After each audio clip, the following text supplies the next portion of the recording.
My name is John Skeen, and I live in Bradenton, Florida.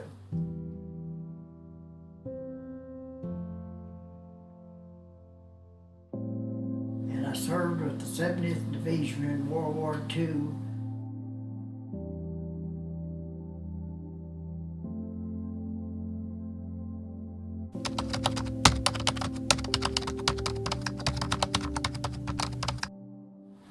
Just eat all the chocolate and get a hold of it.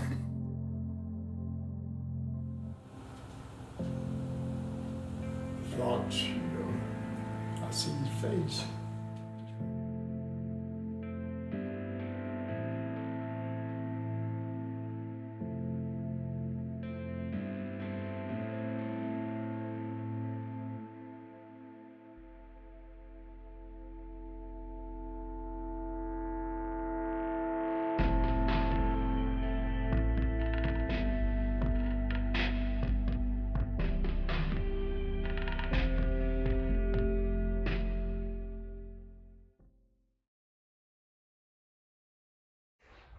Sir, could you start by saying your name and the rank you got out of the service as? Name and what? The rank you left the service as? Oh. Your rank in the Army. Oh, yes. Now? Yes, sir. My name is John Skeen, and I live in Bradenton, Florida. And I served with the 70th Division in World War II as the platoon leader of a combat infantry rifle platoon. And how old are you now? I am now 105, will be 106 in October. It's incredible. 105 years young, sir. And you still drive, right? Still drive. I go about life just the same as usual. I don't think of my age. Do you have any tips for the younger generation to be in as good a shape as you are now when they're your age? Any secrets? Well, a secret. Any secrets to staying young? Well, most people, when I'm introduced to them and they find out my age, they generally ask the same question. What do you owe your longevity of life to? And I say this jokingly. 4 things. 1, no smoking. I never smoked in my life, although I was around those that did smoke. 2nd, no drinking. I didn't drink, although my brother was almost an alcoholic and I playing sports and everything. I was around a lot of people who did. 3rd, this is sort of wishy-washy. No chasing wild women. 4th, the best of all, just eat all the chocolate and get a hold of it. Any kind of chocolate, or it doesn't Any matter? kind. Okay. White, green, yellow, blue, doesn't make any I'm gonna difference. tell my doctor that. Cake, pie, candy, whatever. And I get received from all over the country and foreign, France, Belgium. They send me chocolate on special occasions. I would have brought you some if I had known. And it was a secret.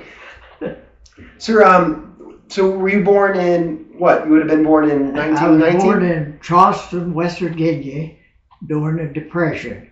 It was during the flu epidemic. And I lost so many members of my family. I was just 2 years old when my father died, 1918. I lost my father. I lost a 3-year-old brother. I lost a grandmother. And my aunts and uncles and aunts and cousins all measured up to 22 that died in the family during that epidemic. It was so dangerous, people wouldn't even go out of the house, my mother said. And she often, I've heard her say that anytime you look out the window, you can see a hearse or ambulance going up the streets. It's in town, in the city, picking up people who had died. Wow. It was worldwide. There's millions and millions that died. Yeah, I've read a little bit about it, but not too So much. I was a Depression kid. I grew up in a Depression. I was dirt poor. As I said, my father had died. My mother never remarried. And she was one of the very few people who had a job on the street to live. She worked in the laundry. She worked 12 hours a day, 6 to 6. And I was sort of a street urchin. I had to fight and take care of myself, and the neighbors looked after me. And so I didn't ask no quarters or I didn't give any. Did you have any siblings besides? I know you said one passed in that, but then did you have any brothers or sisters? Yes, they were farmed out to uncles in Ohio. I had a lot of relatives in Ohio. Okay. Are there any things you remember from the Depression that really kind of stick out to you?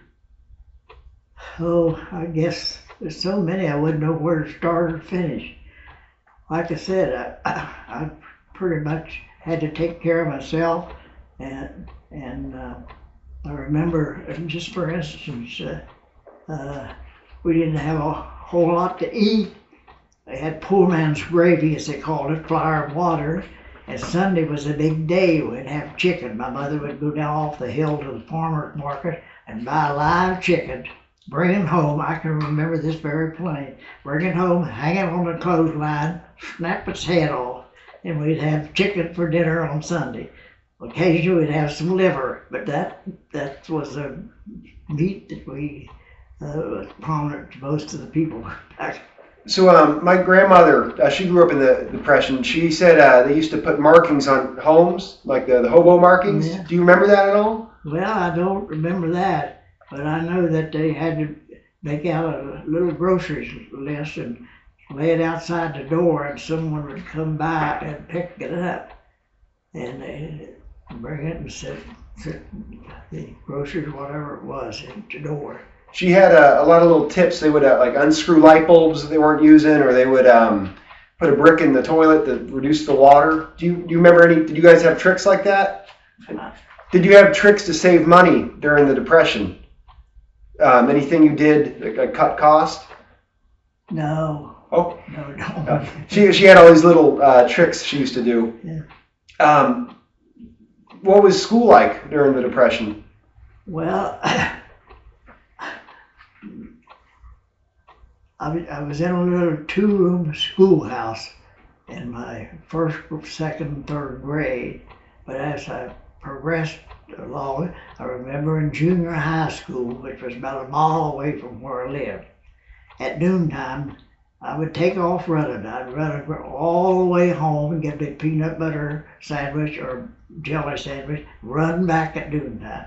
I was always active. I just never slowed down. I just kept that way throughout my life. Did you play sports in school? Oh yeah, I was all state basketball, football 2 years in a row. No kidding. And I played semi-pro baseball 1 year, and I was scheduled to have a tryout with the Cincinnati Reds. They had a farm club in Charleston, West Virginia, AAA, and I saw all the big league players come through. Mickey Manning, Willie Mary, Scoured. I was a Yankee fan, you know. So at the end, I was playing semi-pro baseball. All the plants there, I worked for the DuPont company, and all the chemical plants was stationed there on the Kanawha River.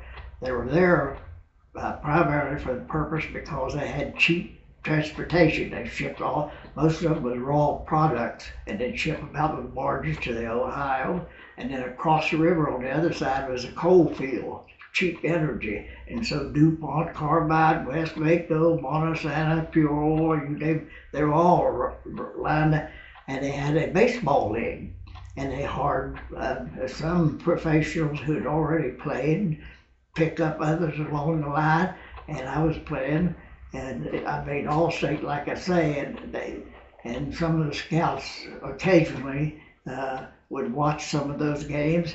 And so at the end of the season, they picked an all-star team out of the semi-pro, the league which I was playing, and they would play the regular Cincinnati Ball Club at the end of the season, the last game. So I was picked on the all-star. I played shortstop and third base. And so I was picked on the all-star team and played. And at the end of the game, a person approached me and said, "Could I talk to you?" And "I'd like to talk to you a minute." I said, "Yes." He said, "We think you and a couple other fellows have some potential of being a professional baseball player." That surprised me. He said, "We're having a rookie tryout session 2 weeks from now here. We'll be holding." and said, we'd like for you to be one of the persons we'd like to look at. So at the end, we did. So after the drill they put us through, funny thing, I didn't do any batting, I didn't do any fielding. I was always the fastest man on any of the sport teams that played. So they timed me bunting, they timed me from home to first or first to third, like that. And at the end of the session was over with, they called myself and three others, there's four of us, into a room, and they said, we'd like to talk to you about the possibility of you continuing your baseball career.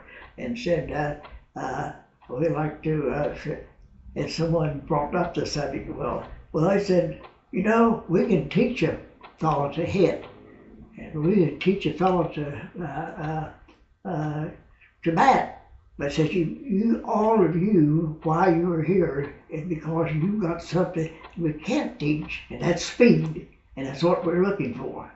And so he said, would you be interested in attending Class D, our Class D Farm Club in the spring? And I said, I thought about it, you know. And I said, well, I love sports. I said, of course. Well, I registered for the draft in September of 40, and my number was called up in January of 41, and I was supposed to report that spring, so my baseball career went out the window. Uncle Sam said, you'll play for me instead of Cincinnati Reds. And you were in the National Guard at that time? Or? No, I signed up for the draft. I was 21 years old. You signed up for the draft for 1 year. I was ready almost to be discharged when Pearl Harbor happened. Okay. But instead, I was already in Alaska, so instead of coming back, I was on a shipping list to come back to the States. So when Pearl Harbor happened, they just shoved us farther north, brought it, as the troops were trained, they bring them in, and we'd hop to another island. We sit Juneau, Cold Bay, Dutch Harbor, I saw them all. So you were in the Aleutians then? Yeah, well. Were you with the? So my grandfather was in the Aleutians as well. Oh. Yeah, a lot of people don't know about the Aleutians. So hidden history. Yeah, we finally ended up at Amchitka. They bypassed Attu and Kiska and went right out on the end of the Horn, only 150 air miles from Japan. Wow. And they had been, occasionally a plane would come over and drop a few bombs where we were at Dutch Harbor, I remember. That's 3 or 4 times. And then at Cold Bay, they did the same thing. But they thought if Japan attacked the United States, it would be through the shortest route. You look at Attu and so when we went up primarily as a defensive unit to build bunkers and things all over. And was that with the 201st Infantry? 201st Infantry. Okay. National Guard. Out of West Virginia, right? Yeah, when I was drafted, they sent me to all the National Guard units were under stress, They did that. So the first draftees were just naturally threw in the National Guard to fill them up full strength. And then after basic training, we went through maneuvers. We had 3 division maneuvers in Louisiana. And after those maneuvers, they decided where to send the troops. They sent the Philippines, Panama, Alaska, Greenland, all those different places. And I was on the shipping list. We thought we were going to the Philippines. They issued us warning clothes, and we were ready to get on board, and they changed their mind and brought us. We'd already started putting equipment on the ship, and they pulled it off, and we later found out that they thought the 101st Cavalry Division out of Texas was farther advanced in training than we were, so they pulled us up, and they got caught on the Philippines and everything. So we pulled back, and then we shipped up to Seattle, caught an old World War II USS Grant transport. They used that thing they threw out the war. I heard some other people talk about the ship. So they brought us, loaded us on it, and shipped us to Alaska. How was the train? How was that the journey? How was being on the ship? Well, I don't remember anything remarkable about it or anything. Do you remember how long it took? Our first stop was Sitka. I think it was about a day, I think, or something. Okay. That was the first time, just side of Juneau. Okay, so you weren't on it too long then. No. Okay. When you were in Alaska, you were building fortifications mostly. Yeah. In fact, I tell someone, I guess you probably never heard of an infantry having 20mm anti-aircraft guns, have you? No. So they came in, the CVs, and Sims Drake, big construction outfit, was fortified. They were the construction outfits. They had engineers, they had the what do you call them? Construction outfit. Yeah, the combat engineers. They're CBs, combat. CB. Yeah. They were doing most of all the construction, and so at specific points they came in, put in a big concrete slab, anchored these 20mm anti-aircraft guns in it, and we as the infantry, I can remember I love to shoot them. They'd have a practice run airplane to pull us thing behind, and I just let. But every time fresh ammunition came in, we fired up the old. We didn't keep it very long, but it was a lot of fun. It was fun shooting that. We made out a range card, during the day, and we could practice runs and build wooden floats out and, at a certain time without warning, and then we'd be on alert. Of course, we manned them 24 hours a day, and so they'd put those things in and give the alarm to attacks coming. And we would fire from our range card, though we couldn't see a thing. But when morning comes, the thing was torn all to pieces. We just blasted them apart. And wasn't there an occasion there was a Japanese raid? Didn't a few Japanese planes fly over you guys there? Oh yeah, they constantly had observation planes, but like I say, a bomber every now and then, maybe once or twice every 2 or 3 weeks, he'd come over and just keeping us on edge, on alert. What was do you remember what you were thinking the first time you got bombed? But when the first time you were in Alaska and the Japanese bombed you, what were you thinking? Oh, well, we were all anticipating the fact that we thought that the Japs would probably attack the United States. Did you feel ready, like if they had attacked where you were? What? Do you feel like your unit was ready had they attacked? No, I never thought in terms like that, whether we were ready or not. If we were there, we'd have to figure it out. In that early in the war. Later on, the ASTP program, they had for all these smart boys the commission had 300,000 of them all scattered throughout the university. Well, when we formed the 70th Infantry Division, I came back on a cadre with the non-commissioned officers and officers to form the 70th. That's where the nucleus of the leadership came from, out of Alaska. Okay. The 70th Infantry Division. Well, that they needed replacement so bad, things was going so bad in the Pacific. Japanese was gobbled up one island after another, and Germany was invading one country after this. So they needed replacement so bad. That's one reason they got our regiment out. So,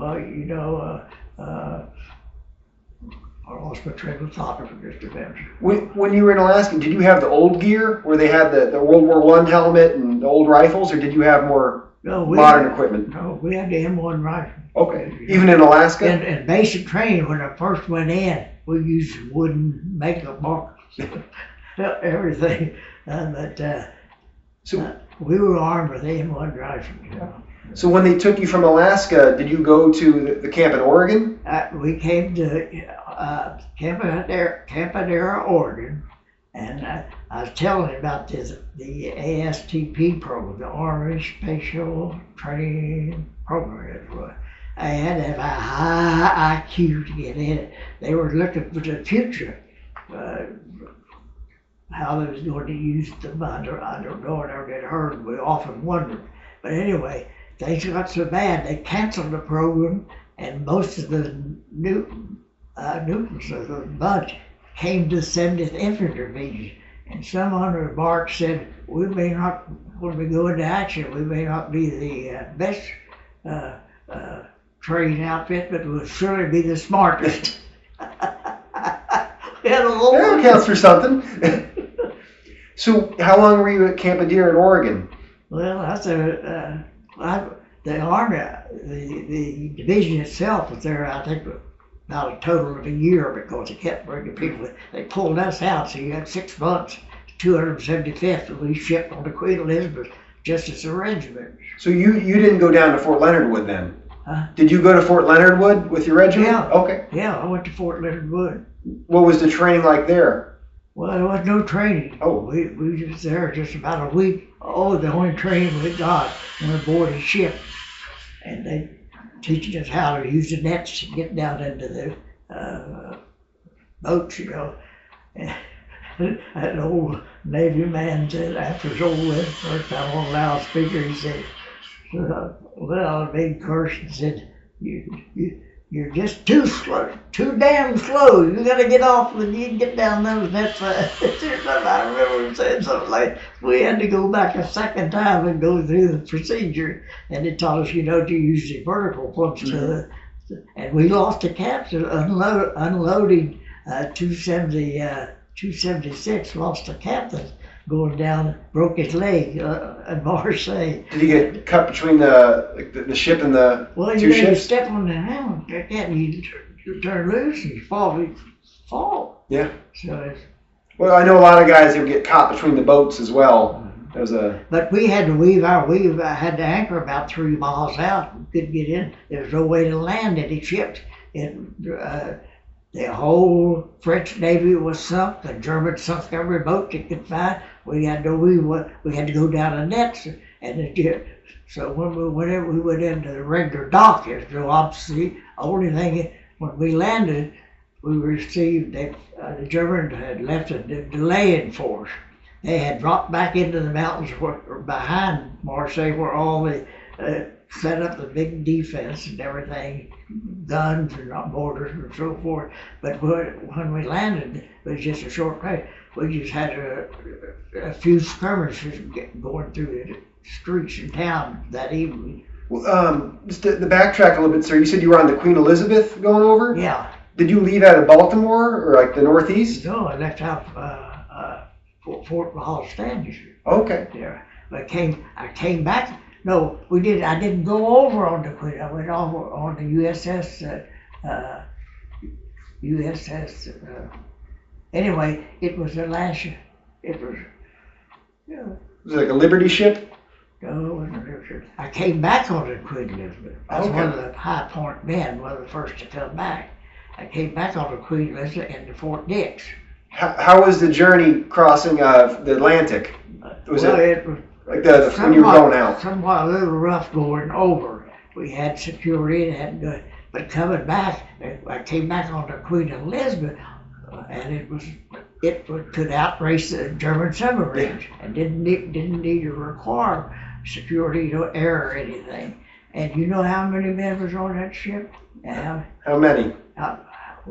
Take a guess. 10,000. 19,000.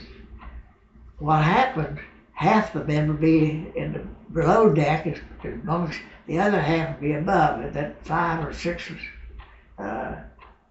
story thing, when you roll out the bedrolls, big, wide, as far as you can look, So every 24 hours, they'd switch over. And I can remember that old neighbor. All you GIs, muster up the deck, back up against the gap, bulkhead or something, when we switch over. When you were going out there, was there still a lot of U-boat activity from the Germans? Well, yeah, there was still, the war was going on in Japan. But as far as, but when I came back, Well, when you were going the to war France. was over with, yeah. So, And I didn't remain in the occupation force. okay. Do you remember what company you were with in the 275th? Company I. I You can read about it, it's everywhere. All the material I got there, right there. And do you remember what platoon? Huh? Which platoon in the company? 3rd Platoon. And you were the platoon sergeant, you said, right? Yeah, well, I was a platoon sergeant in rank, but I was a platoon leader. I never had an officer. Really? Ever. And I turned down 2 commissions No kidding. because at that time, about a month or 2 before the war ended, they switched over, changed the procedure. But at that time, if you were commissioned, they sent you to another outfit. They wouldn't send you back to your. And I said, one end that I turned down the second time. That surprised me. Captain called me over one morning, said, "Get your gear, John. You're going back to Nancy. You're going to get a commission. I'm going to force it on you. You deserve it." I said, I sort of threw up my hands and said, "Okay." And there's 2 other guys in the Jeep. We went down to Nancy, France. I immediately put us up in a hotel. Next morning we went over to this building where they were interviewing. And so I was there's 3 of us there. I was the first one that went in. And a colonel was sitting behind the desk there, and he had a folder. And he says, said, "I don't need to question you." Said, "It's all written out here." Said, "You go get a commission."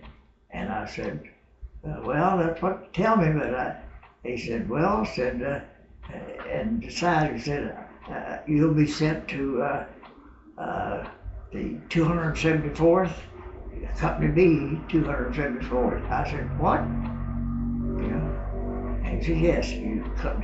I said, "No, I'm not going to Company B, 274th. I said, "I'm not leaving 275, or I'm not leaving I Company. I'm staying with them." And then he looked at me and he said, "You were the first person ever turned down a commission." So, Okay. and that's one of the biggest rewards I ever received. The compliments from the men that I didn't pull up stakes and run and get out and be less engaged. Because I said, these men. This is the gist of what they told me. He said, "These men. You've been with them since they came in. Rookies hardly knew their left foot from their right foot. Some of them." Says, "You stuck with them. They tell me that you're the only one at the night time would visit every foxhole, that you questioned them about the day and what the password was." And some of the others, they tell me that lieutenant just went to the CP and bedded down. That was it. But I was concerned about the men. I stayed with them. And families have written me and have visited me and said their sons tell me, and that's how come I've become so engaged in the work that I'm in. I've had so many people, I've talked to so many families, and a lot of them, was dead, and when they received the notice, it just said that so-and-so died at a certain place on a certain date. That was it. They had knew nothing else about their sons, and they were interested in me, and I could fill them in days ahead and where we was at and what we went through, and my last conversation with them, everything. And I'm visiting family. Well, there's one family waiting for me when I got off the boat. Yeah, I said in Chella that we got in on a Friday, and they wouldn't give any passes. So you said your shipping orders will be out Monday. Said, "We'll give you passes, and half you thought you'd been overseas for a year or 2 years, and said some of you would never show back up." So, but I was standing in chow line, and over the loudspeaker came this voice, said, "Sergeant Skeen, report to the base post CP And I found out where it was, and I went up to where it was located and went in, and the charge of quarters there had me phone, said, "You got a telephone call here." And so he gave me the phone, and it was the father of my assistant platoon leader, and I held him in my arms when he struggled and swallowed that last breath. I knew him, he was so close. I met his family before on special days before we left the States, and they'd always send me along and stuff. They had Leroy a pair of socks, they sent me a pair of socks too. That's how, that was my relationship with the men that I just served under. And so Father said, "We want to come out and get you." When we came into the harbor, it was wild, like the 4th of July. The boats came out and whistles and sirens, and all the fellows who had loose change was throwing them onto the fellows on the boat was on the thing, what do you call those, tugboat. Mm-hmm. So I told him, I said, "They're not giving any passes." And the sergeant, the corporal there in charge of quarters heard me, he asked me. I told him it's the father of one of the men that served under me. He said, he wants me to come in. He said, "Well, wait a minute, let me get a hold of the officer today, post officer today." And so he called, he came down, and he told him, explained to him what the situation was, and he told the charge of quarters there to make out a path from now until Sunday midnight, and said, "We'll take him to gate number so and so, I forget what it was, you pick him up there," and he gave the time. And so he came in and got me. What was I went in and spent the weekend. They called in a lot of members of the families and everything, and so it was difficult. What was his name? Huh? Your friend's name, your assistant platoon? Leroy Fulcher was his. You said Leroy? Leroy Fulcher. Could you spell He the was last name? assistant platoon leader. Could you spell the last name? Fulcher.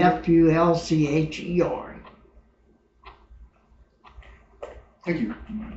I can't learn about none of the other officers did. Of course, the other officers that's coming and going. But every time a replacement came in, I wrote his name down.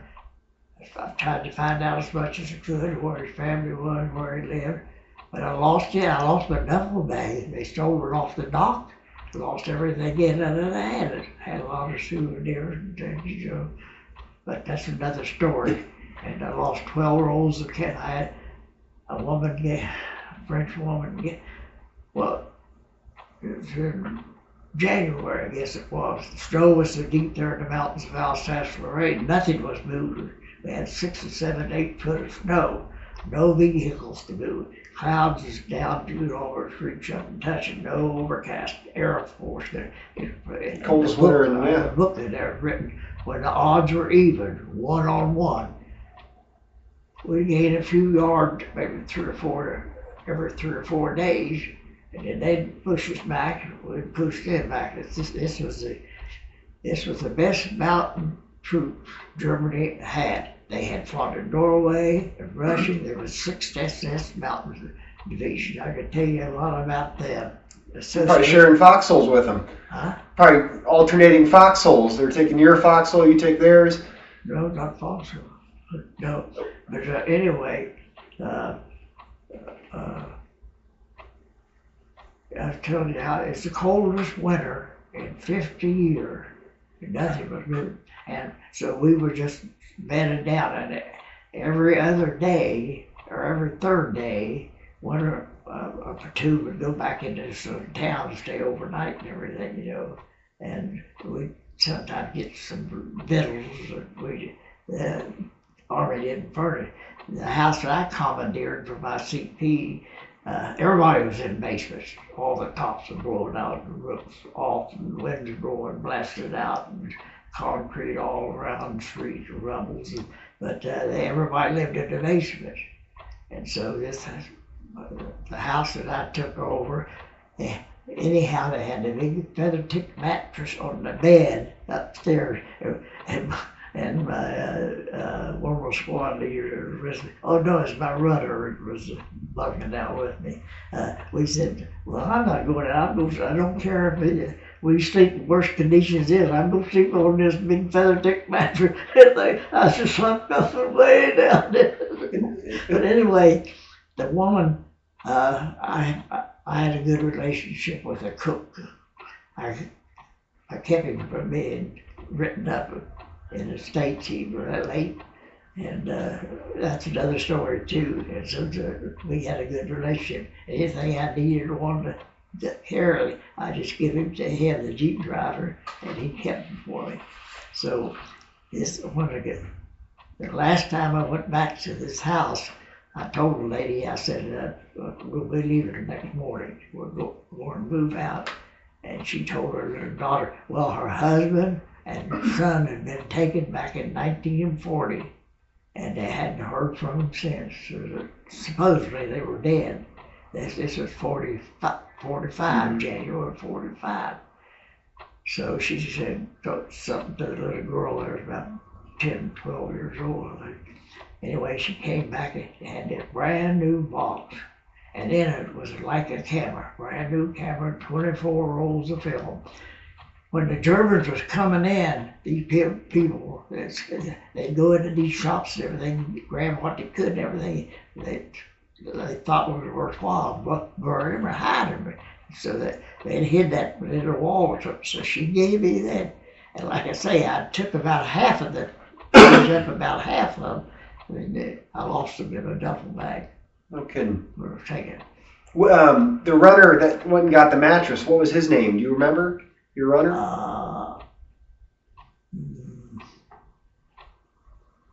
I had 2 or 3 of them. You replace. Sometimes the replacement come in and be with you 2 or 3 days, it's gone. No kidding. It's hard. And there's one time they, Captain said, we're getting 12 replacements, bringing them up tonight after dark. We was on a hillside, we'd been took the little town down there. Remember the name of the town? Where the battalion headquarters was. They said, we're getting 12, so we'll give each one of your rifle platoons 4, you'll get 4. But you know, they fell out there just about dark now they're in that town, and the Germans started traveling, and out of 24, they had 24. 11 was killed before they even got a shot off. And you know, that's what tickles me.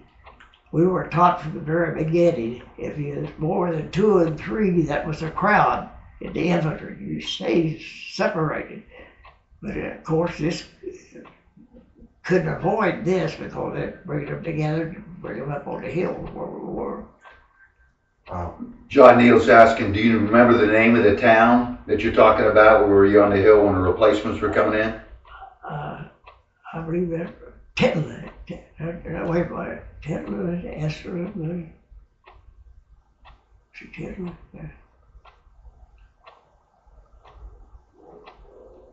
Yeah, I believe that be Titler, T-E-N-L-I-N-G, I think that's spelled. All these little towns, yeah. Titler, Esther, Roast Bleederdorf, I never forget that crazy name. So you got off the boat in France in December, right? Was it December of 44? No, it was the winter. Yeah, the December, right? Yeah. So, weather did the whole boat got there in December. It was, no, they didn't, yeah. The division got together, the rest of the group got over. We was already over there. The rest of the group in December is actually what they call the division ladder. Oh, okay. Yeah, when did you get there? Do you remember? What month? November 44. Very first of November, somewhere there. Okay. Then how soon was your regiment in action? Do you remember kind of where? Well, we were just just before Christmas Day, I think it was. We were down on the Rhine River at a town took Greece, Greece. But the Germans was on the other side of the Rhine River. We could hear them. And that's right before Christmas. And we could hear them singing Christmas carols. It was wide, the river was wide there, but they were on the other side of the river. And we moved out of Greece, and to go farther up, we were to go to Alsace-Lorraine. So they pulled us out. We went on the Marchand Road and got a day before Christmas. We got into a place called Niederbronn, and from Niederbronn we moved to Philipsburg, and from Philipsburg we launched an attack into the Alsace-Lorraine. Do you remember, what were you thinking when you could hear the Germans? Do you remember any thoughts you had? No, nothing special that I remember, but later on I did. I remember running later on, but that particular time.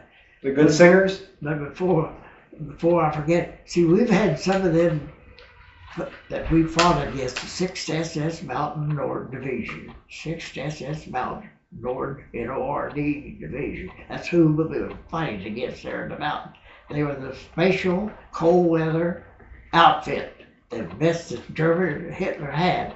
And they were trying to get through the mountains back over to France, to Strasbourg, the capital. And you know, the Battle of the Bulge was a pincer movement. Mm-hmm. The South was all through the Alsace-Lorraine, recapture Strasbourg, and swing north. The other was northern part pincer, come on, take Bastogne, and I forget the port, well-known port.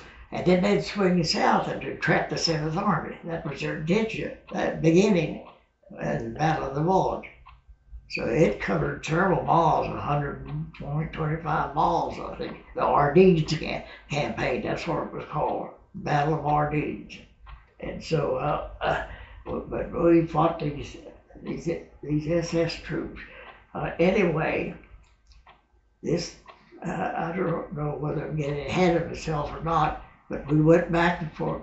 I told you that we had some of the individuals visit us here at our reunion. Really? And we had some that visit them.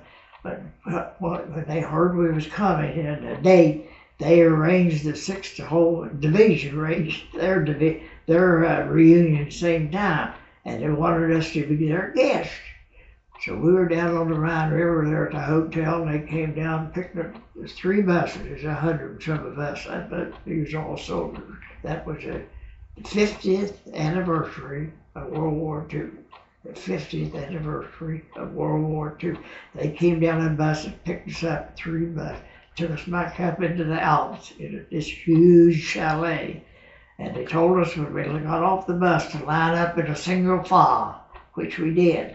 And they said, "You'll wait a minute, you'll get your orders." And someone shortly came by and said, when they opened those big double doors, you move in.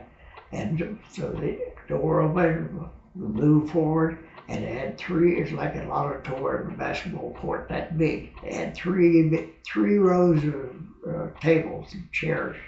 So each one of us sat down at a chair, and then we sat there about just a short time. The side door opened, and in here come in the 60th Mountain Division. So as we plug in, they took a seat opposite each one of us all the way down, and we could converse with them because most of those SS troops, the faithful ones who'd been in a long time, could speak English. Most of them could speak English. So there we sat opposite each other all the way down the table.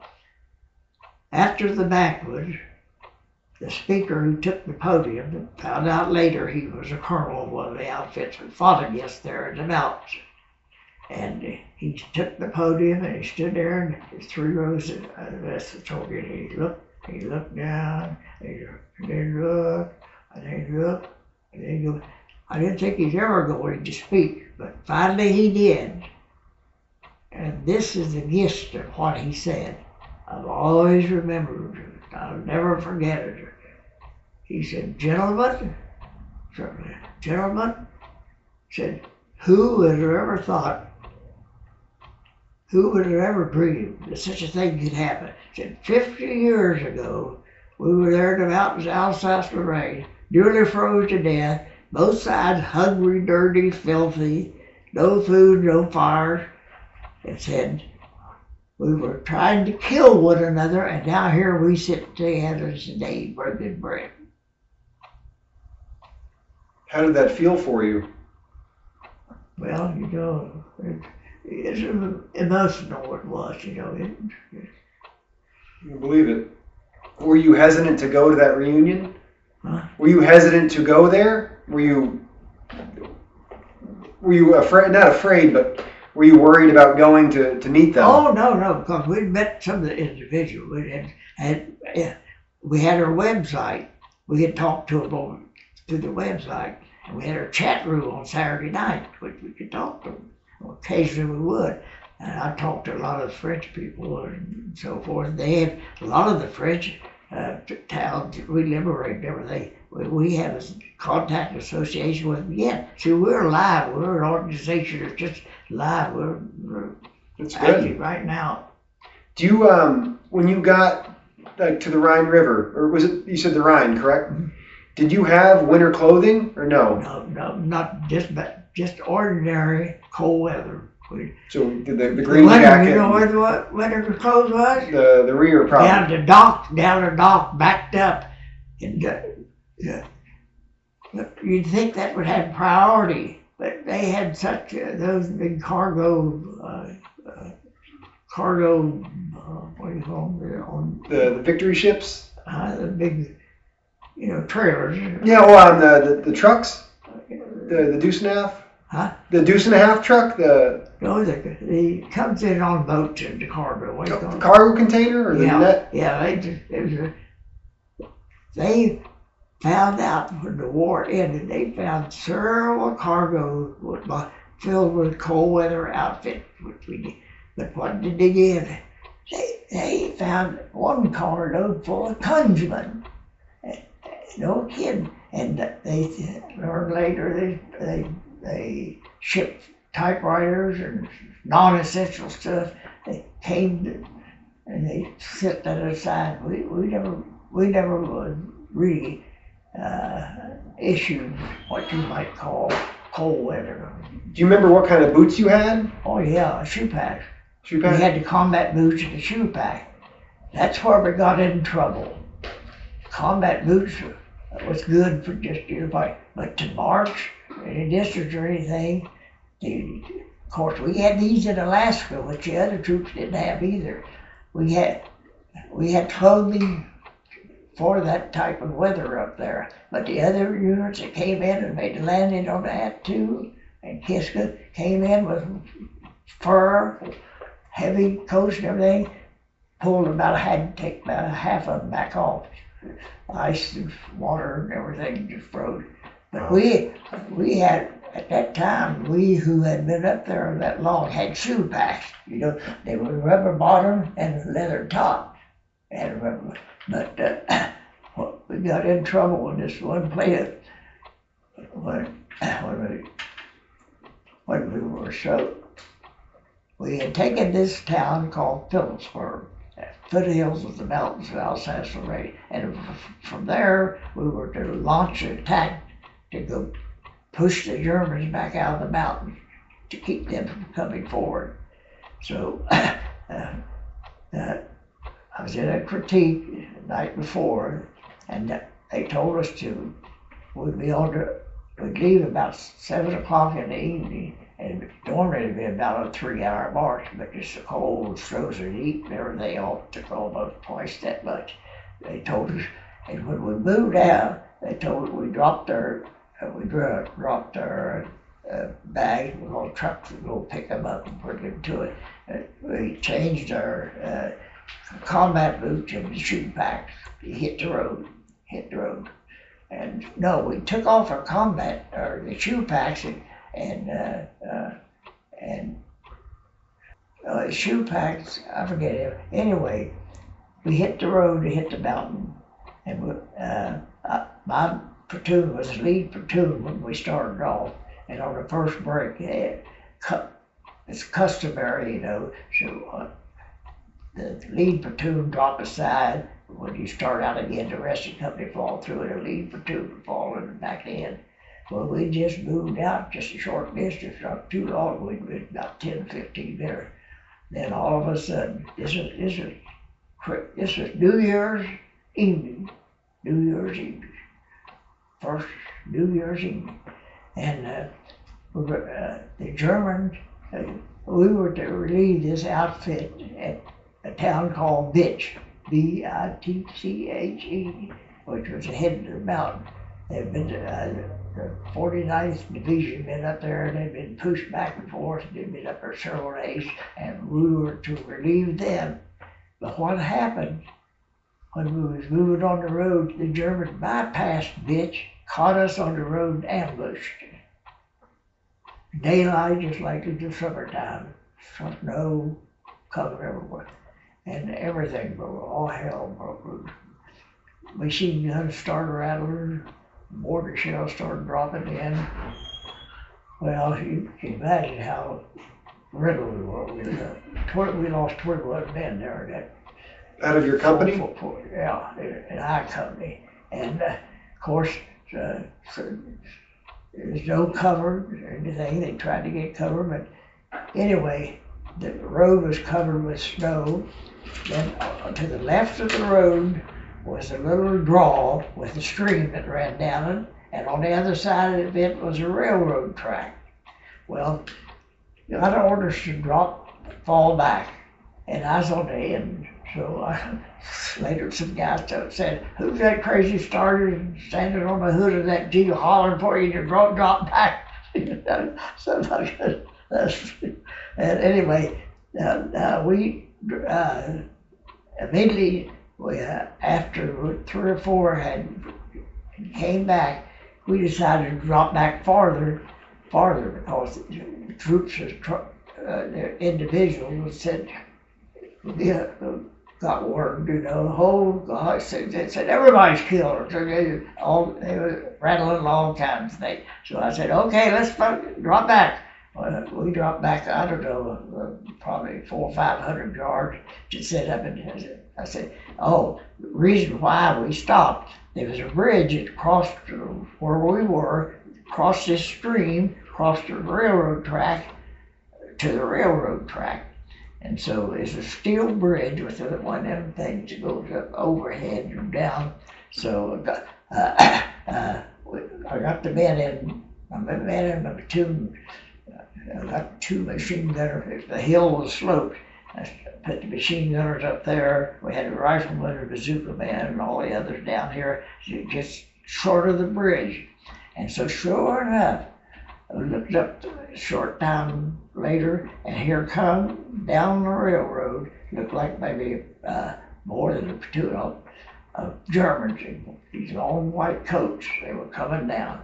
Well, what happened, and I predicted it, knew, I guess before it did happen. They came down opposite the bridge and stopped at a little old railroad shack there, and they stood there and talked for a few minutes. And then all of a sudden they started to cross. Well, I gave orders to tell the men that my officer got caught. He went forward whenever when the action started. He went forward to see what was going on, but he wasn't with me. So I got everybody set up. Sure enough, here they come across the bridge. Gave orders to let them get about halfway across this one. So sure enough, they came across that bridge. I had the 2 machine guns and that BAR. I had all the 3 BAR men down there and the rifle, and we cut loose on them. Well, that was around shortly before midnight. But next morning, we remained where we were at. A few more kept dwindling in. They were able to survive, and I don't know what kind of cover they had, but anyway, several started dropping back, and we formed a company, and the captain gave orders, and after we took count of the situation, how many men we had, said we'll go back to Phillipsburg. We started back, but lo and behold, some of the Germans must have been on the other side. They got behind us. So he moved us up on this hill called Hill 30. You know, that's what on the big map, and they don't hardly name. They always give something a number, Hill 30. So we moved up on Hill 30 there, and we were there 3.5 days. Never had anything to eat. Couldn't light a fire. The weather 10 below zero. 10 below, they said, I looked at the division log day by day, and they always give the temperature as 10 below that day, that evening. And so there we were, only time the guys got out of the hole. He couldn't dig very far.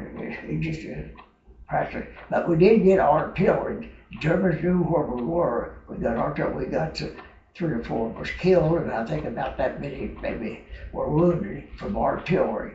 But we was up there that long. The only time the men got out of the hole was to relieve themselves, you know. So there we were. Finally, at last, company from the 274, they were on the opposite line. We had to hold 275th moving forward. 275 had an objective, 274 had one, and so forth. And so when they got up to us, and we had to carry so many men off the hill down to where the road was, they were able to get this, I don't know what kind of vehicles they called them, ducks or something. But we loaded several men on those that couldn't walk at all, and some of the others who could hobble started back down. We about a mile from an old sawmill. The division, the kitchen had moved up to the old sawmill. This was a logging company. That's why the railroad went up those. And so they had a hot meal. We got back and had a hot meal. I had pancakes. I didn't eat a pancake. What I got was coffee. Oh gosh, that coffee was so great. And an old lubricant cup, you know, normally you couldn't hardly drink it all so hot. I just swallowed everything. But boy, it was good. Anyway, next morning they took count after they surveyed us, the company and the men who we had lost. Out of the 100, let's see, was over 2.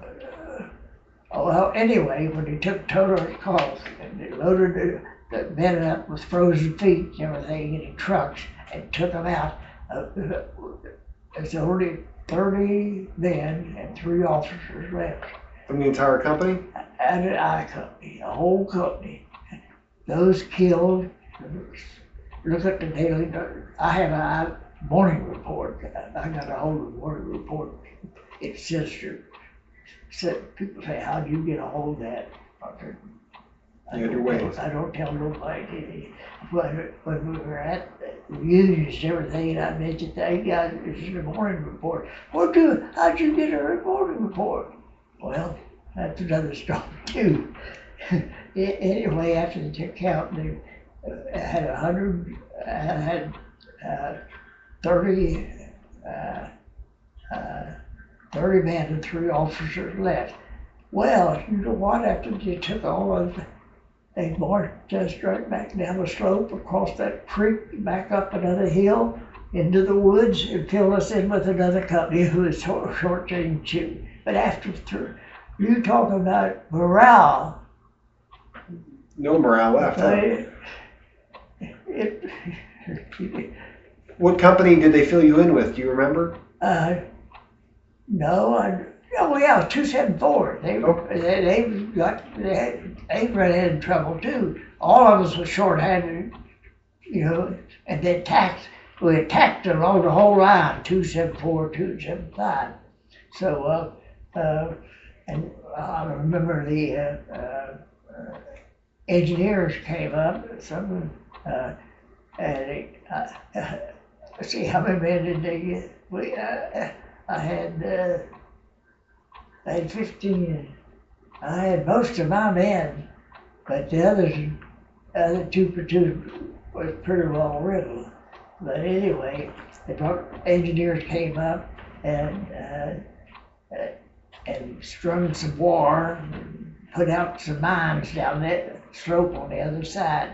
So we were up there 2 days before it pulled off and took back to Gallagher.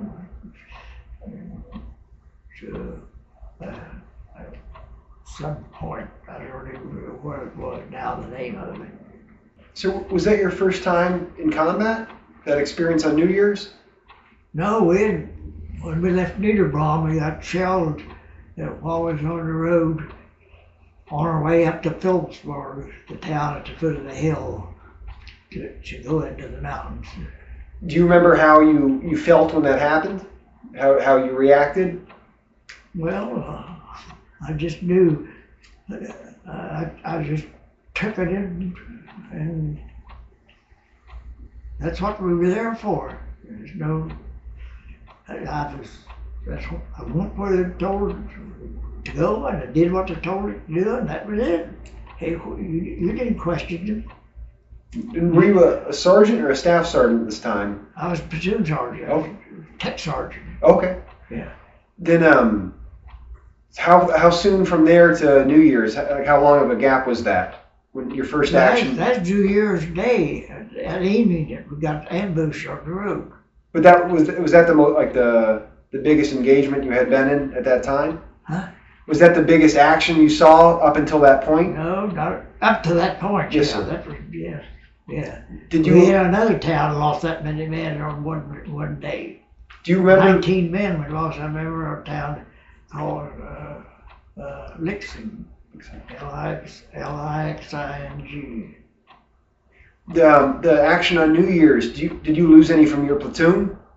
You know what? Did you lose any men from your platoon? I never lost any men from my platoon. I was on the rear end, total end. We withdrew, set up the defense, and the others started whittling them out. One single here, a couple there, and we captured, while we was on the head, one of the patrols. We sent out patrols constantly, and one of the patrols captured a couple of the jumpers, brought them in, and he told us that, well, another fellow said, told his buddy said, my buddy Schaefer got killed. He's killed, he's dead. But that, one of the prisoners said, no, he described it, said he shot through the throat, chin and throat. He said, no, he was taken back to their first aid station and said he was alive. And you know, he did, he lived. He came back, and we had a great time over the years. No kidding. Yeah. I saw one. I guess the most ghastly one I ever saw was in the woods. Artillery's coming in on us, and this big shiver of a limb splitting wide open. And you see his intestines. I didn't think I had to move on, but I didn't think, wow, you know that guy lived? If you can get into it and pump blood into somebody like that, they aid get the sulfur and stuff, and sometimes miraculous wounds, and some of you might think of, he's going to be all right, and you can't tell. But we learned so much from the Germans, is that what was one experience. When you're in the woods and getting that shelling, don't scatter out. Back up, get yourself right at the base of the tree, because the limbs and everything are going out like that. And this is another thing, when you enter a wood, one of our first experiences, we went up this hill, and Bradenton Bush, that's his name. I remember these crazy names. Bradenton Bush was the woods. We were to clear these woods and take another little town on the other side. But we came up under cover of darkness, just at daylight. Normally, that's when you attack. You move under cover of darkness into positions to the line of departure, the LD, line up front, and then when the time to signal, you move in and it begins to be light, daylight. You see where you're going, so forth. So we moved up, and just short of the woods, all of a sudden, flares went off, and the machine gun started rattling when it hit the ground. Well, you know what? Their procedure was fire their tracer bullets overhead and have the guns fired down on the ground. We lost the men through that experience too. Do you remember the name of the first man you lost in your platoon? In your platoon, do you remember the first man you lost? Or the first man from your unit that was hit?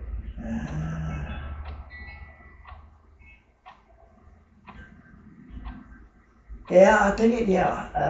I remember it. Joe Witchakowski. He was a young Pollock boy.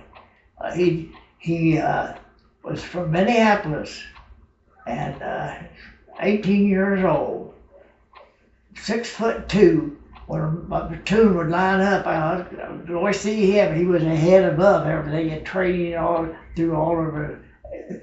He was one of the original rookies that came into the platoon. And I made him a BAR man because BAR is somewhat heavier than a regular rifle. But he was a great guy.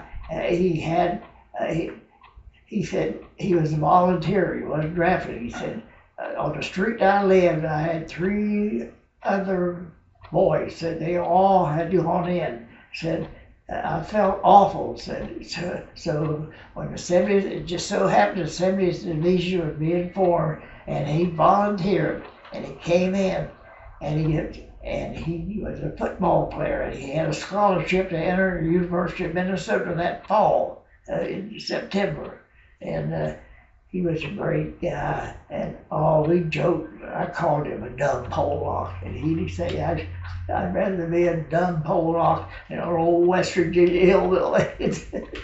But I didn't have that kind of rapture between most of them, but we kicked it off real good. But anyway, he was a BAR man. We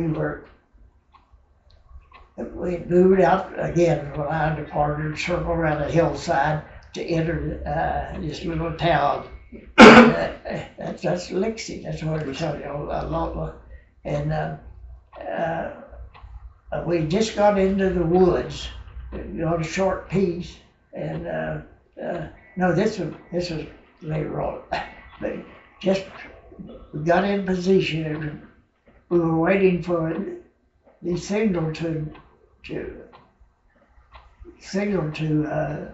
We were several yards away from the town. The situation was the captain with 2 platoons would come in one end of the town, the main line, and my platoon, I was lead officer, was coming in the back end, a dead end, because they thought there'd be least resistance. And so they were coming down the main street. Well, anyway, we got in position, and we were told there'd be about a 5-minute artillery barrage, and then there'd be an orange flare. And when that orange flare went off, that was the signal to move in. Well, just before we got that far, my 2 scouts I had were out front, and one of them tripped the flare. And then up the whole hillside there, no trees at all. And I guess they used that's what most of those hillsides were. There weren't mountains; they were just hills, not mountains. they grazed their animals and everything, and what trees they weren't trees. They just stood like telephone poles, just ghastly looking. But here we got caught when the points dropped. The flare went off, and so machine guns. There's two of them. One was upstairs in the I said was coming in a dead end. Was upstairs in the building on the left, and the other was coming from some other direction that couldn't quite make out. And so we all hit the ground, and I thought about the situation and everything, and I said to my Fulcher was with me. Yeah, he was. Yeah, I told him. I said, tell the squad leaders behind us that when the next time that flare goes off, and I said, bring the BL man up here. And so one of the two BL men came up, and I told him, I said, we're going to jump off when the next time the flare goes out, we're going to move in. I said, you see that window up there? There's a machine gun in there. Be sure focus your gun on that window. And so he got his, I remember getting extra gear. His assistant was with him and he had extra ammunition. And when the flare did go die, I gave orders to move out. And so we jumped off, and Joe started firing at that window, and he stopped the firing. And so I got into town. I got my first squad in, and part of the second. Evidently, the information didn't get back to the third squad. So anyway, when I last saw Joe and I last talked to him, he was firing that I had already moved on. It was firing and he knocked it out. The other ones couldn't tell where it would actually come from. There's a funny thing. That many types of bunkers or things like that, but discovered as a haystack that the other gun was coming from on the right. But anyway, one of the most craziest and funniest bunker we ever ran into was in this town. We couldn't figure out where this was coming. We could see the tracer every now and then coming, but those little towns, they bring their animals in at night. They had a shed built right inside the house, and they did pile and manure pile. That gun was in the manure pile. When we got up there, when we knocked it out, it was framed in with wood inside, and manure pile all over the top. Ain't that something? Yeah. But then some of the others, I got pictures of those big 6 foot, 8 foot concrete. And another one was there in the woods. It's a funny thing. They dig down about 3 feet, then they build up about 3 feet with logs, cover over with branches, and everything. And it depends on where you was at and what area you was in, what type of bunkers you were into. And it was there that Joe was hit? Well, when we had to withdraw from the town because the captain with his 2 platoons ran into the same thing. They were waiting on us. I think the civilians. That's what I was always afraid. Anybody in civilian clothes, could be a Nazi or some collaborator. Mm-hmm. But when the captain got halfway down the first block, when he ran into all the trouble. Well, between the 2 platoons he had, and when I got into town, I lost 1 man killed, 3 wounded, and then Joe Wiskowski back before he got in. So I told I lost 2 men killed and 3 wounded. And so I had my walkie-talkie talking to the captain the other in town and asked him, I could hear the firing going on. And I said, Captain, what's going on? I said, we're held up here. I said, I got part of I got one squad in part of another side. I don't think I can go any farther because the machine gunners and everything is just not the street covered. And he said, well, I said, don't feel bad. I said, we're tied down too. Said, the same thing has happened here. And he said, Joe, Turner said, Turner, I don't think he's gonna live. He's just over here from it. Said, he shot through the head. Said, I don't think he's gonna live.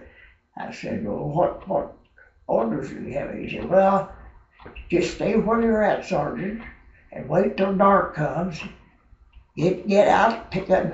You say you had a dead or two, one dead or two. I said, yeah. He said, be sure you get in. He said, get back out when it's dark time. So when we got out, got back the next day, total again, 19 men lost that day. So he lost several, and it just. And that was the So town. many times you run into death traps. You plan, but it always doesn't work out the way you think so. That was the town of Lighting, you said? And that's what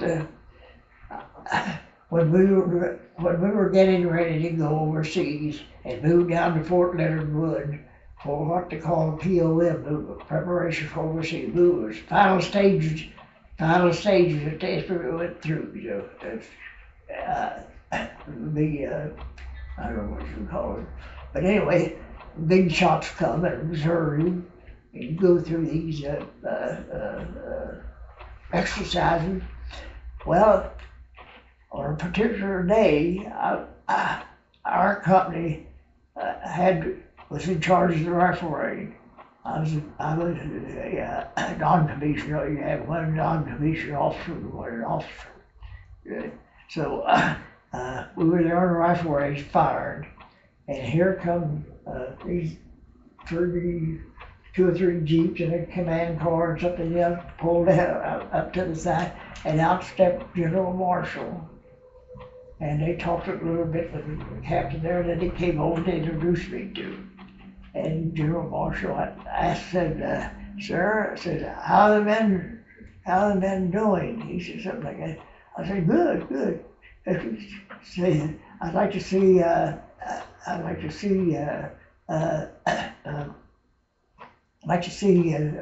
someone.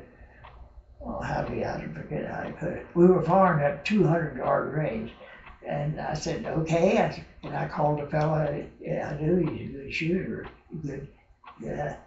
I did our rifle range before. He was from Missouri. His farm, I forget his name, was Burgess, Joe Burgess. So he came over and he stood there. He turned around and said, what position you want me in? I said, prone or standing? He said, whatever you choose. So he laid down in the prone position and was firing 200-yard range, and he had 10 rounds in his clip. And he fired, and 8 of them was just almost, he had one right in the middle, and the other 8, but all 9 out of 10 shots were accounted for.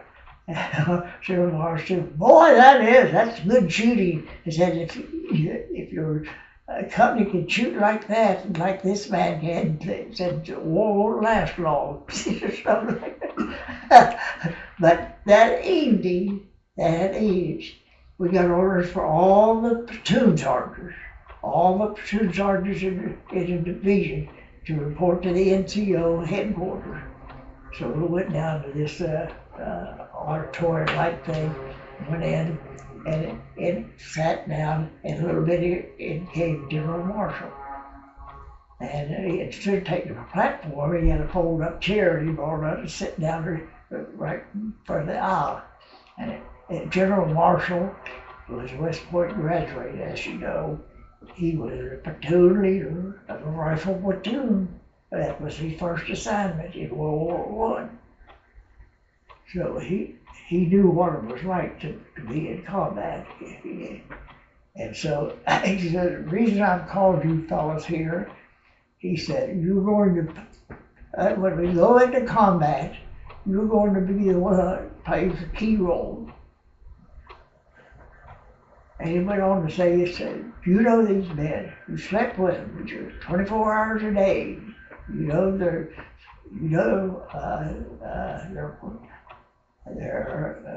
ability and what they can do and what they can't do. Said, when you get into action, who they're going to depend upon the most. Said it won't be the lieutenant, he's not too familiar with any of them. But said, you've been through all these months, weeks, and you know that said the decision, you'll have to make a decision that depend upon you win or lose. So you're going to play the key role. I don't forget it. You were wounded? You were hit? Yeah, twice. Twice? Yeah, I got shrapnel in half my leg, and then I got shot through the arm. Was that the same day? The same? No. When did the first time you were wounded? You mind telling me what happened there, or where you were, and what was going on? We were on one of these hillsides, like I tell you about. The terrain is down in the Lorraine Valley. The terrain is about the same, mile after mile. You have a little valley, and then you have a hill, woods. There's a little town settled in it. And just hip hop all the way up the valley. All the fruit trees, they're blasted away. The wine, it's a wine country, and it's just practically bare all the way up through. But I don't know, second or third hillside or town that we took there in the valley. Anyway, we just gotten into the edge of the woods again. These woods are just small patches here and there. They're not great big. But anyway, we just got in about, I don't know. They expected us to take the woods that day, and then the next morning we'd go down the hill and attack the next town. But anyway, we got about halfway through, and we had a big cliff on one side. Nothing good, and the other side was 274. They were on the right side. That's normally time and time again that happened. That's the way we moved out. But anyway, we ran into this machine gun fire, and we were held up. And Captain called the platoon leaders over, and he said, we looked and see where the fire was coming from. One of these wooden bunkers I was telling you about is probably 50 yards in front of us, about half. I measured things about football fields. That was a lot of time. I could figure out how 50 yards was, how about 100 yards were, And so he said, and so we discussed the issue, and said, you got any suggestions? What the captain was, I had a good relationship with the captain. Captain Donahue from New York. And the reason why this relationship, I ran into his brother in Alaska. I didn't know it was his brother at the time, but he was a replacement. Our first captain got Jeep ran over mine through there, and he came over, Joe Donahue, and he asked us about each one, a little bit about ourselves, and they explained. He said about New Jersey. I said, it's a funny thing. I said, I met a Donahue in Alaska from New Jersey, and how it came about. We had a baseball league in the summertime that I was around, and they picked an all-star team out of that league, and I was chosen on it. And he was from Coast Artillery, and he out of the league they picked an all-star, and he was on it, and I was on from the 201st. And so what happened, the Lions Club sponsored this event. They took a California and Oregon group baseball team, brought them up to Juneau, Alaska. They flew. The Navy took us up on some small boat to Juneau, and we had a series of games. Well, 3 games. We had 2 games on Saturday, 1 on Sunday. Lions Club was sponsoring it, and so he was third baseman. I was playing shortstop, and funny thing about it was, is 198. It was a National Guard unit. It was 198th Coast Guard outfit out of New Jersey, New York. Yeah, New York. And I said, I met him, Donahue. And I said, I told him. He said, you did? I said, yeah. He said, you know what? I said, he was a 198th Coast Guard outfit. I said, we used to call them a $1.98 outfit. He said, that's my brother of all the things. I met that brother of his, and then he comes over as a replacement as a captain of our company. It's an unusual, Small funny world. thing. Small world. Anyway, we was held up. We couldn't go. They said, we didn't think we could go up the left side, and the right side, 274 was engaged or something. And I said, he says, you have any suggestion? And then again, old Sergeant Skeen opened his mouth. When they put in the bunker and cleared the field back to where we were for a field of fire, 180 degrees. And you can see the bunker, the logs ahead. I said, I believe they had piled the birch up head higher, or on the left side, just before a cliff dropped over. I said, I believe we could move behind that birch and have enough room to reach that bunker. And he said, you think so? I said, yeah. He said, well, okay, you got the job. Well, what do you need? I said, well, I need a bazooka man, that's for sure. I never need a bazooka man. So I got a bazooka man, and I got a couple. I said, we needed some rifle grenades. I'll collect 3 or 4 rifle grenades. So I took another buddy, and I had the BL man with the sisters. His sister and he picked up some 3 or 4 extra bandoliers, I remember. And so we worked. I said, it'll take us a little while. I said, I'll give, we had, the walkie-talkie platoon sergeant, platoon leader. So we started, I took off, crawled around, we crawled on our knees, I know, and we walked a little few feet, and then we crawled again. We got not exactly opposite the bunker, but just short, but we could see at an angle the gun sticking out of the, and I said the wood was, from the ground up, but it was logs with branches and everything on top. So when we got in position, I told the bazooka man, I said, okay, fire.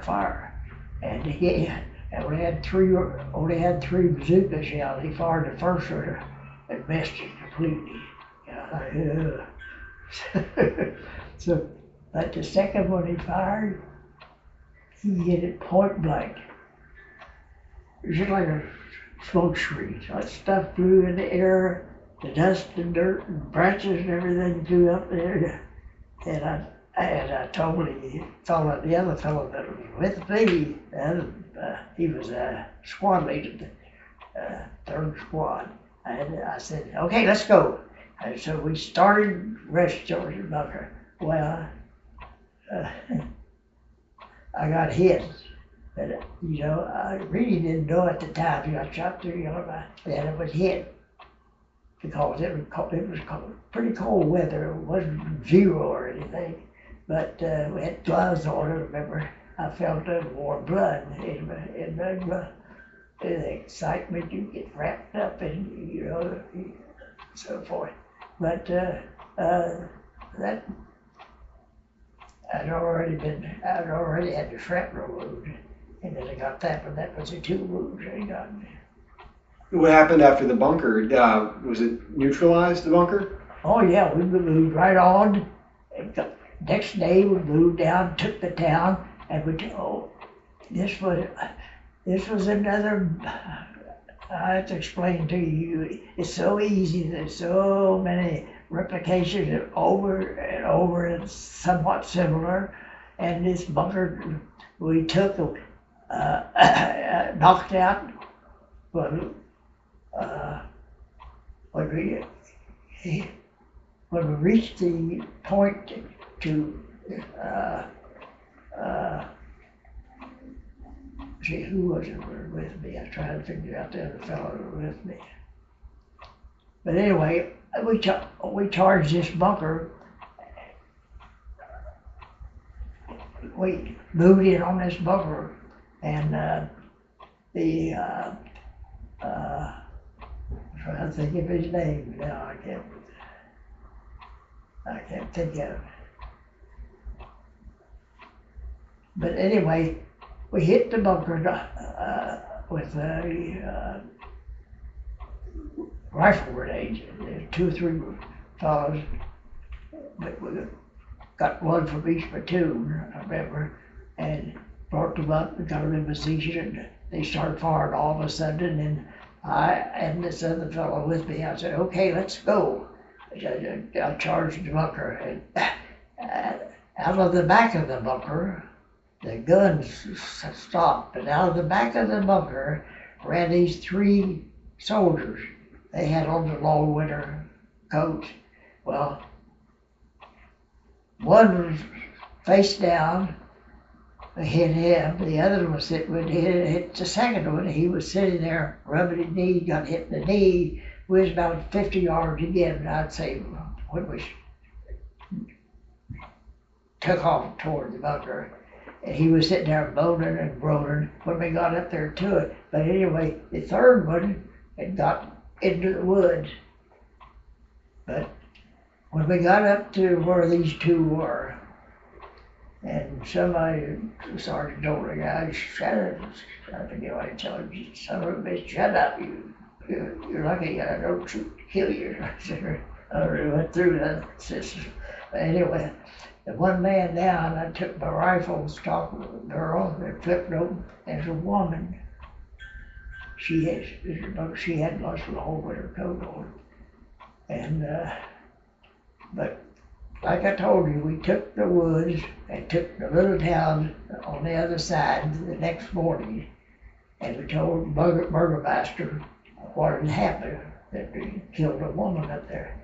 He said, "I'm not surprised." I said, "Not surprised at all." I said, "These women at nighttime go out and stay in the bunker. They can take food from them and stay all night in the bunker and come back before daylight." And so the morning report says Sergeant Skeen killed a woman. Well, I don't know whether a buddy, Sergeant, squad leader with me, he was firing too at the same time. We were emptying the rifles here at the same time. So did I kill him or did he? There's no way to know. But the morning report recorded it as Sergeant Skeen killed a woman and a bunker her on a certain hillside. It's not simple like that. Yeah. Was that hard to process? After the war, was that hard to process? Oh yeah. I remember faces, and everybody tells me. I remember names and I remember towns that these reunions nobody ever knows or anything. They're long forgotten. After you were wounded, did they take you back, or did you stay in the platoon? Well, when I was shot through the arm, I went back to the aid man, put sulfur on the wound and everything, and I went back to the aid station. It was in some kind of bar building set up. It had the cross outside. I went back there and they looked at it and everything. And I thought they just dressed it, you know, to come. And they said, no, they looked at it and said, we better send you back to the division hospital. Said, you got a gunshot wound. Said, sometimes they're so easy to get infected when you're out in the field like this. It's so easy to get infected. It's not like a shrapnel or something. It characterizes, you know, being hot and warm, a piece of shrapnel. But a gunshot wound is more than that. So they sent me back to the division hospital. And I was there 2 weeks before I returned. But the week I was back there, they put me on a train and took me back to it was at Nancy, France. Nancy's where this was. That's where the division headquarters was. Where it was there for the commission. And so I woke up the next morning. They brought me there about midnight. Took me right to surgery. And next morning I woke up in a room with another boy, another man. He's a young kid. He said he was 18. I swear I don't think he was over 16. He's just a kid, a baby. Some of them would got lied about but they're kids. But if you live long enough, if you're there a month to 6 weeks, you learn, you move from a kid to he's more wise. He's not a gibbery fellow like when he comes in, you know, and knows everything. But experience, you can't beat it. That's why whenever we stopped somewhere or something, the older men in the platoon would get together. They would. The replacements and notion would associate with one another. You value the ability of a veteran who's been with you for several weeks because he's learned a lot. He knows how to stay alive. And like I say, he's staying alive. That's what these the generals and higher ups and things on the maps. You're just a number. You're just a number, and each division's trying on these big. They're trying to get first. You know, they think that's like Pat bragged. He bragged. He said he's going to be the first one to take Paris. He's going to march through on his white horse under the archery on and down the Ulysses Boulevard, 40 abreast. On his white horse, and I'll be the first run by 3rd Division. Well, he wasn't. And same way with Montgomery. Yeah. He was arrogant. Oh, nobody liked him. He said, I'm going to take Berlin. I'm going to climb up personally and take that flag off the rest for where you call that building. He's going to.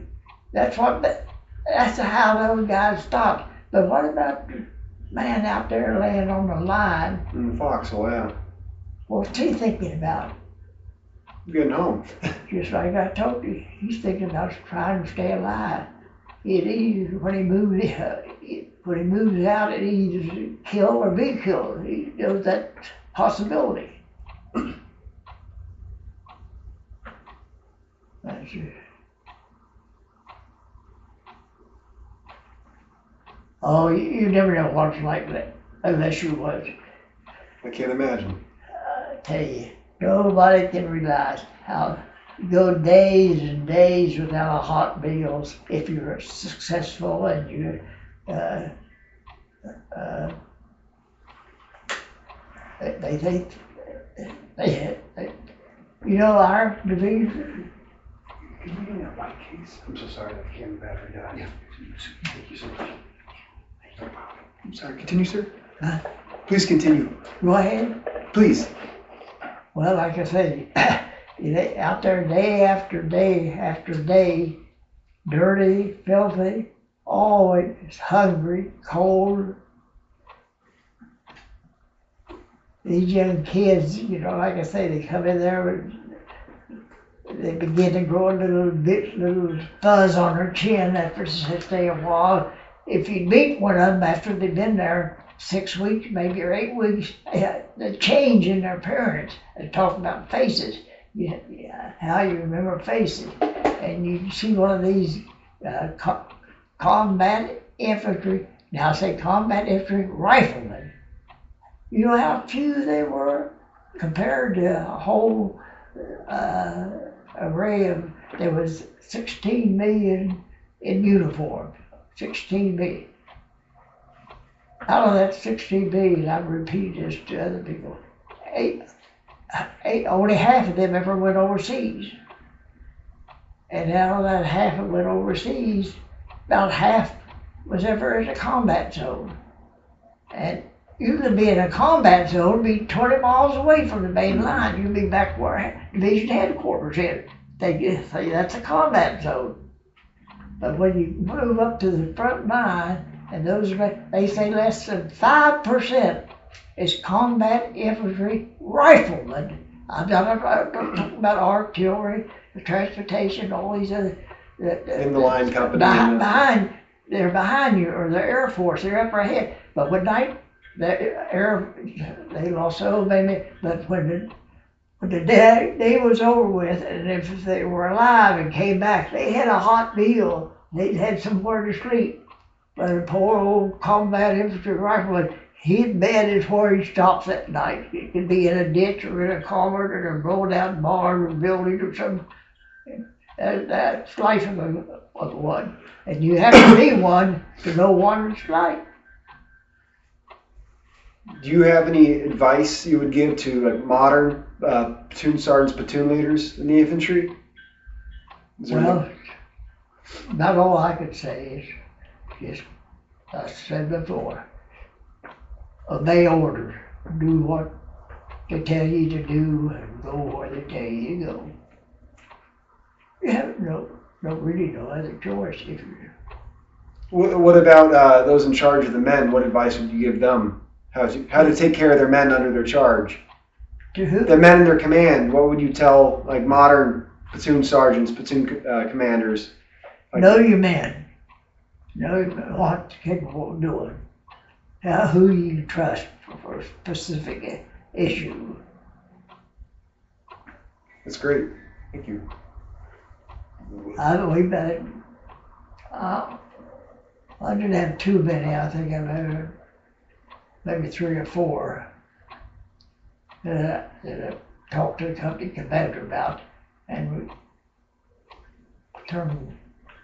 sent them back to the rear echelon to do that. And funny thing, we get some replacement. I got a guy. I think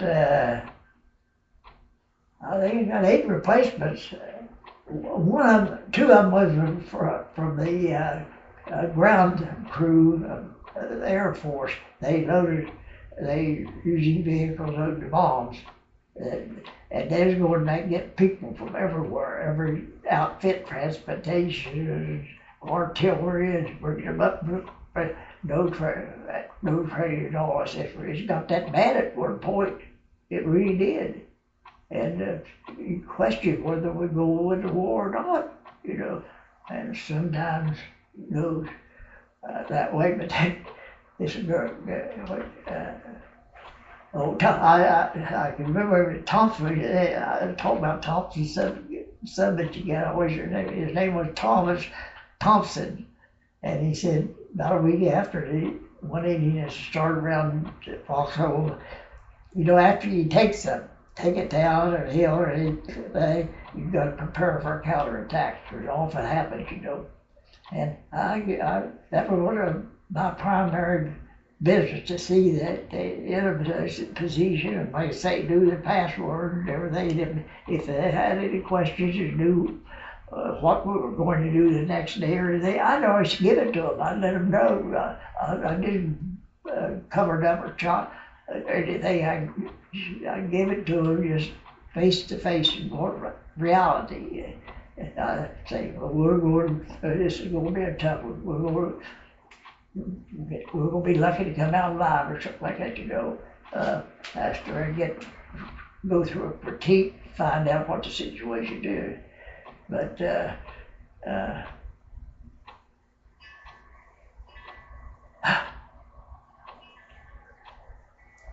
what was that question? You answered it, Oh, sir. I just, What was coming home like for you at the end of the war?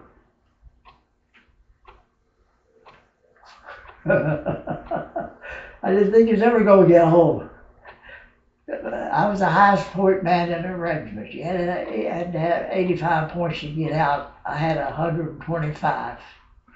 They took Overachiever. another point for each month in service, a point for each month in overseas, point for each award you receive, or 10 points like a Purple Heart, Bronze Star, Good Conduct Medal, regimental, and so forth. You got points.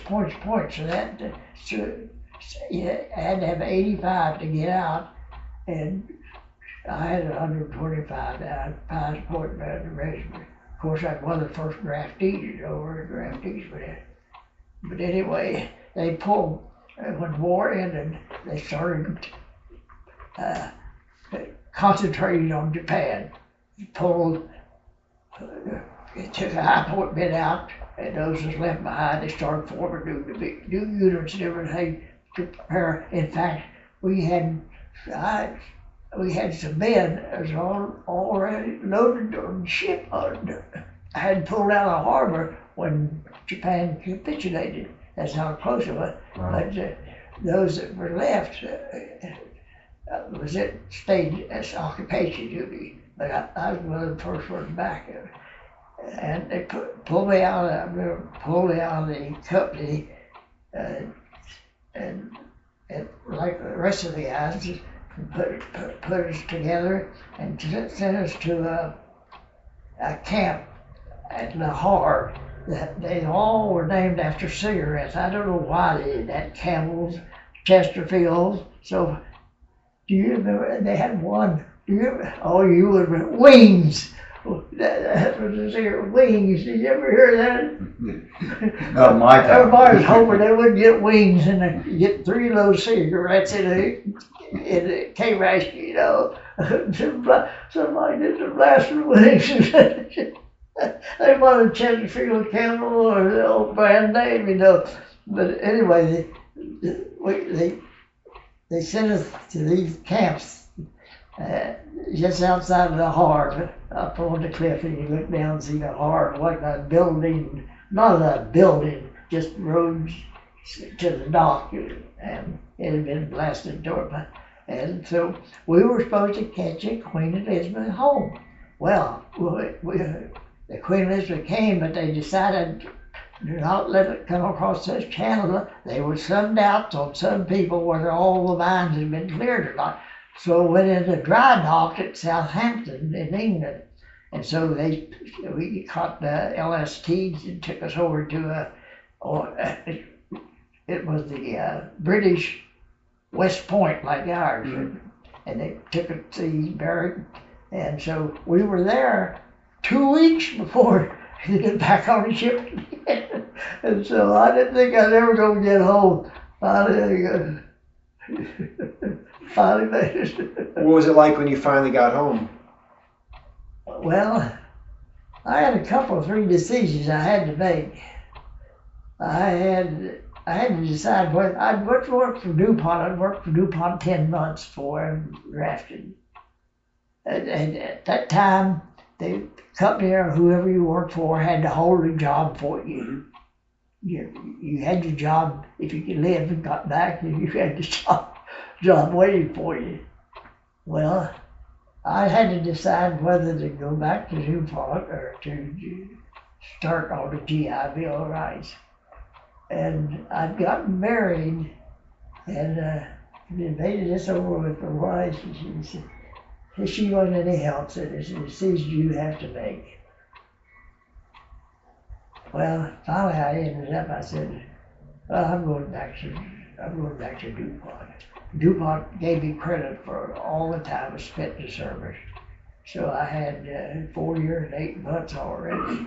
Added on to the 10 months I had before. I had a good start. Yeah. So I went back to DuPont, and I was working in transportation whenever building or loading trailers. Had to check them coming in and see so forth. For when it came back, they had a training course themselves that was directed and taught by their own engineers. And so West Virginia Tech was just a mile up the road from the plant. So what I did, I went back, I took a test, and got into the engineering school. So we'd go up there for a half a day to school, come back to the plant and work a half a day in one of the trades. Instrument welding, carpentry, so forth, all those different trades. And so that was my schooling, which I got, and I stayed in the outside 2 or 3 different. I told later on before I retired. I retired as mechanical supervisor, engineering supervisor. I had to represent the company in several OSHA cases because I helped design a system for asbestos dust and put up a program to take care of that at the plant there at DuPont. And they were so, I got a little bonus out of them. They were satisfied with what I did. They started sending me to other plants to install them and supervise putting the system in. And we were way ahead of DuPont, was way ahead of OSHA on a lot of things.